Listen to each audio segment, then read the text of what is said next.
Elle and welcome back to my channel. Today I am going to do a little question and answer video just so that you can all get to know me, because I often do like question and answer things on my Instagram, but I'm aware that not everybody follows me on Instagram, not everybody has an Instagram account, so I thought I'd kind of get on here and do it all as well, just so you kind of know who I am. So I've been asking my Instagram followers whether they've got any questions for me, so I'm just going to go through and answer them on here today. But just before I do, I just thought I would give a quick little introduction to myself. So obviously my name is Elle, I am a first class law graduate from Edge Hill University and I am only just graduating, so I've kind of got the whole career thing ahead of me. I don't really know what I'm going to do yet, but yeah, I'm only just graduating, first class degree, and what I choose to do with it, who knows. So yeah.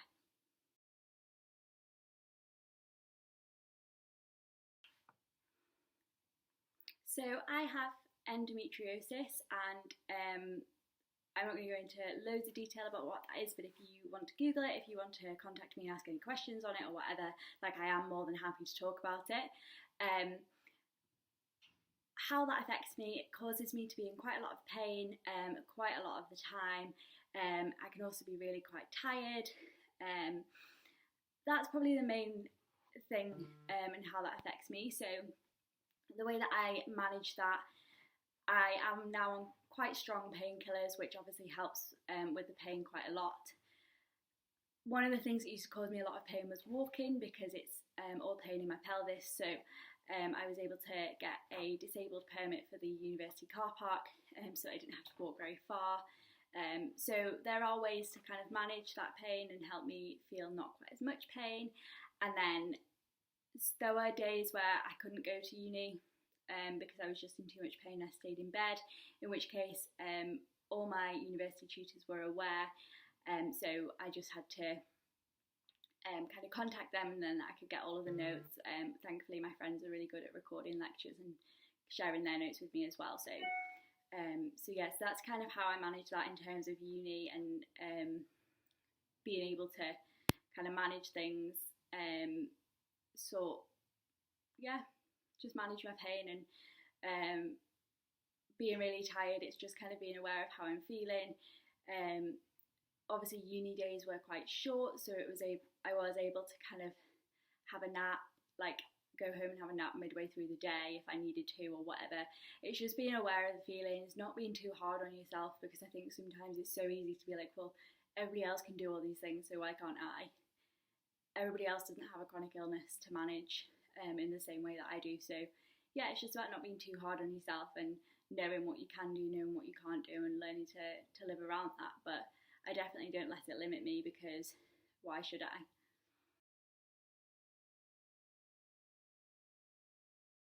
So the way that I manage uni with other things, I usually would set uni as like a 9 to 5 day, if that makes any sense. So I would make sure that 9 to 5 every single day, apart from a Wednesday when I was at work, I would be in the library, and then obviously if I had like a lecture or something, I'd go to that and then come straight back to the library.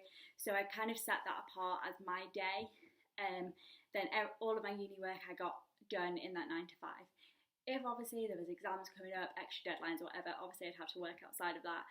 I can't say that you can always fit uni 9 till 5, because sometimes it's just not possible. But obviously, as I say, I'd work on a Sunday and a Wednesday, and then work 9 to 5 around that. If I needed to, do some more uni work on a Saturday, or like manage it in the evening or whatever, I would do. But I think it's also really important to have some downtime, which is why I made sure that I scheduled ice skating on a Monday evening, usually, my lessons, or something else that meant that I had to take time out of uni studies. But yeah, that's kind of how I managed it. I'm probably not the best person to talk about this, because I actually love getting dressed up. Like, I really enjoy wearing smart clothes and being dressed up and feeling really professional. Maybe like the novelty will wear off once I'm doing it every day and I'll be like, oh, this is annoying. But for now, I actually really enjoy it. I think there are so many ways that you can still be fashionable and professional. it's just kind of finding a balance that works for you. I love like scrolling through Pinterest and finding like really nice professional but like still strict dress codes. I think the dress code in law is definitely, I think it is changing. It used to be very much like black and white and you have to wear a suit all the time, and I know that a lot of firms don't do that anymore. Some firms kind of do like dress for your day, so that you're just, you know, if you're meeting a client, then yes, put a suit on. If you're going to be sat in the office all day, then you don't need to. And I know that some firms like to work like that. So I think it is changing, and I think it's just about finding the balance for you and finding things that you like, scrolling through like Pinterest for a bit of inspiration. And on the inspiration front, follow Lucy Does Law on Instagram. She's brilliant, but she does like a workwear Wednesday, so every Wednesday she'll post an outfit that's in her like workwear wardrobe, and that's really good for a bit of inspiration. Also Legally Run, Sophie posts a lot of her workwear as well. She's a paralegal at the minute and she posts a lot of stuff on there. So yeah, I get my inspiration from other people mainly, but I actually do really enjoy it.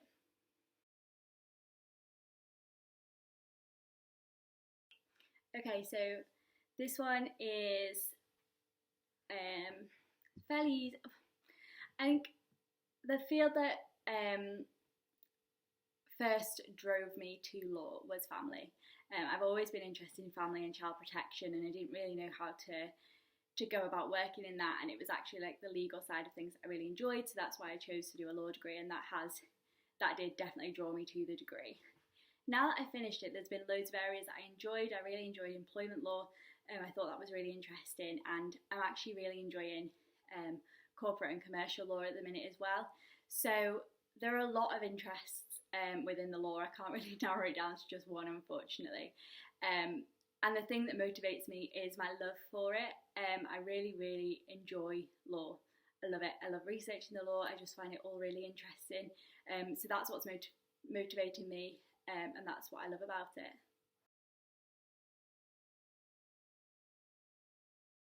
So again, I've kind of blended these questions into one, but the best part about uni is probably the experiences that I've had.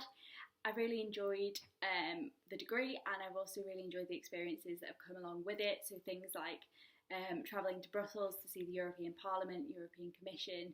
That's something that I definitely wouldn't have done if it wasn't for uni, and it's probably also like opened up a sense of adventure in me, because I'm not really one for travelling, but now that I've done it, I really, really enjoyed it and want to kind of see more and do more. So yeah, it's a bit of a random thing that was my best thing about uni, but I definitely really enjoyed it. I think it's really opened some doors. And also my position on the Law Society Committee, I was vice president of that, and it's definitely given me a passion for leadership. I really enjoyed like leading and organising and working with other people, and that's probably something that if I hadn't have done that at uni, I wouldn't have done it at all. So yeah, so that's kind of, it's something that's really shaped me, but I've really enjoyed it, and hopefully it'll lead to more opportunities in the future. My worst part about uni was probably first year in halls. Again, not an academic thing, but I think it's difficult when uni's just kind of put a mix of different people living together for a year, and sometimes it really works and people are great and it's amazing. Other times it doesn't work as well. I was in quiet halls, which I didn't ask for, but I wasn't really fussed about because I'm not a massive partier, so I thought, well, you know, I'd prefer not to be forced into like going out every night, because that's just not me. But everybody was very, very, very quiet. Everyone kind of stayed in their rooms.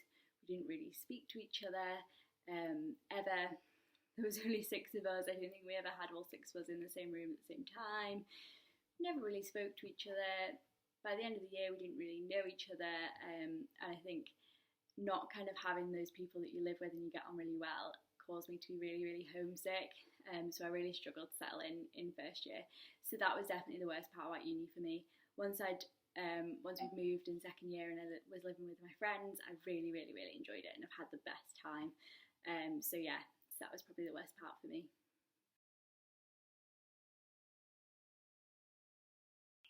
So again, talking about the social aspect, before my degree,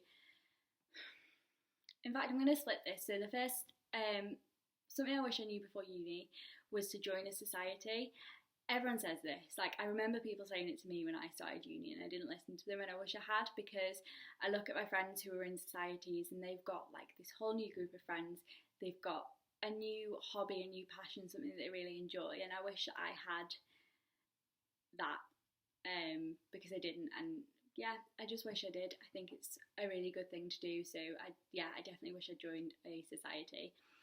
Something I wish I knew before studying law was how competitive it was. I made kind of a last minute decision to study law. It really was. I didn't apply for law, I applied for social work, and if you want to know the story behind that, just send me a message. I'm more than happy to talk it through with you. But then changed my mind, and on results day went through clearing and said, actually, I want to study law. I didn't know how competitive it was at the time, and part of me thinks it's a good thing, because I definitely wasn't as confident as I am now when I first started, and it might have put me off if I had realised. But also, I didn't know. And I think it probably is one of the most important things to know. Like, you are going into a competitive career, it is going to be difficult. So I kind of wish I'd known, but I also kind of, I'm glad that I didn't, because it might have put me off. So yeah. So that's everything in terms of the questions that I've been asked, and I hope it's kind of given you a bit of an insight into me and my life, and I hope you've got to know me a little bit better. If you've got any more questions for me, feel free to comment or send me a message, or I'll put all my social media pages like up here, and yeah, just send me a message, whatever you want. Like I say, give me a comment. Also, please subscribe, because I love producing videos for you all. And yeah, I love doing this. So please subscribe, and then you can keep up to date with everything that I'm doing. If you follow me on Instagram, you'll know that I am starting with a regular posting schedule. So I'm going to alternate blog one week and video the next. So obviously video is today, so next Sunday at 5 p.m. it will be a blog post, and then the Sunday after it'll be another video. So hopefully we can get a little bit more regular, and then you know what to expect from me. So yes, if I am keeping up with this and it's actually going well, then I might step it up to a blog and a video every week, but we'll see. Let's not get ahead of ourselves just yet. So I hope you really enjoyed the video. As I say, if you want to ask me anything else, if you've got any suggestions for any other videos or blog posts that you want to see from me, do just send me a message.